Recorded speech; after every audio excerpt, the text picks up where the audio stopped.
Hi, class. It's Dr. Lindner. Let's take a look at the importance of the skin as it relates to vitamin D production. Now, we call it vitamin D. It's a vitamin when you take it supplementally, but it's a hormone because our bodies can produce it. So, what ends up happening is we have UVA rays and UVB rays. It's the UVB rays that come down, and what ends up happening is the UVB rays come down and it hits the subcutaneous cholesterol on the skin. And that's why cholesterol is important to have in our diets. Cell membranes require it, the brain requires it, the skin requires it. So UVB rays come down, hits the skin, and there are some vitamin D precursors that move along the way to its first pit stop, which is the liver. And the liver goes through the first hydroxylation where it makes 25 hydroxide. And if you ever get blood work done, you'll notice that if you have um, a very good physician, that doctor should be testing you your vitamin D levels, your D3 levels, through a test called 25 hydroxide. Okay. And if you live in the, climates like in the Northeast where you don't have direct sunlight from like mid-September to mid-May, you should get your vitamin D levels checked at least twice a year, in the winter months and then in the spring and summer months. So that if you need supplementation in the winter, but you're outside in the summer months, you may need to modify the dosage that you're taking of vitamin D. Now, just to give you an idea, that you could be out in the sun for about 15 to 20 minutes, and you can make somewhere around 20,000 international units of vitamin D in a very short period of time. And that's just with the sun exposed to your arms, your legs, and your face. That's not even, sunbathing.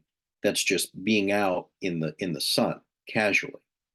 So when and if people need to supplement with 5,000 international units or 10,000 international units of D3 with K in the formulation, it's really not a lot considering how much you can make in a short period of time. And if you have darker complexion, then obviously it's going to be more time. And if you're a lighter complexion, it's less time. It's usually when your skin hits what's called MED, which stands for the mean erythrocytic dosage. Everyone has a different mean erythrocytic dosage. Some people, when your skin turns red in 15 minutes, that's it. When your skin turns hot and red in 20 minutes, then that's your mean erythrocytic dosage. Okay. So the reason why you would supplement vitamin D with K is we know that vitamin D allows you to absorb calcium, but the vitamin K helps to drive the calcium from the blood vessels into the bone. Vitamin K is needed to activate matrix GLA protein. There's something called matrix GLA protein. And matrix GLA protein, which is activated by vitamin K, drives calcium into the bone.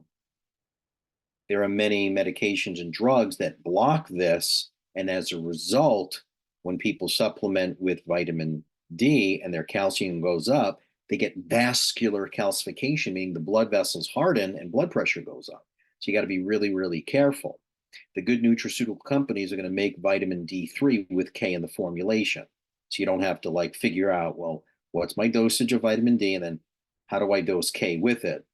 Use the companies that make it automatically.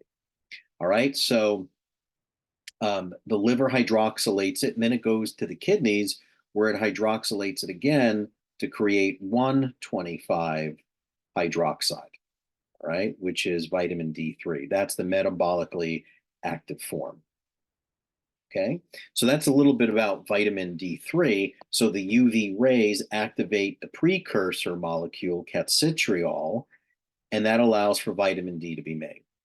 Vitamin D aids in the absorption of calcium from foods from the gastrointestinal tract. And remember that vitamin K is needed to drive that calcium into the bone. Otherwise, what ends up happening is if this is a blood vessel, you're going to start to get stiffening and hardening of these blood vessels with calcium infiltration. And you don't want vascular calcification because that's going to increase your blood pressure.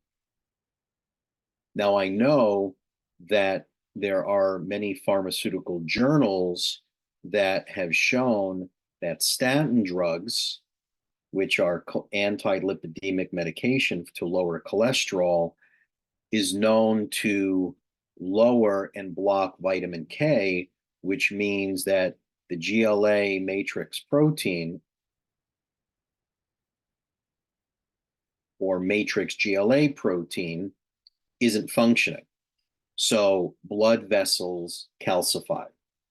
And we've heard of many, many patients on statins that have to go for, quadruple bypass because their arteries are all clogged and calcified. And you're going, well, how could that be? If they've been on statins for years and years and years, that's supposed to prevent that from happening.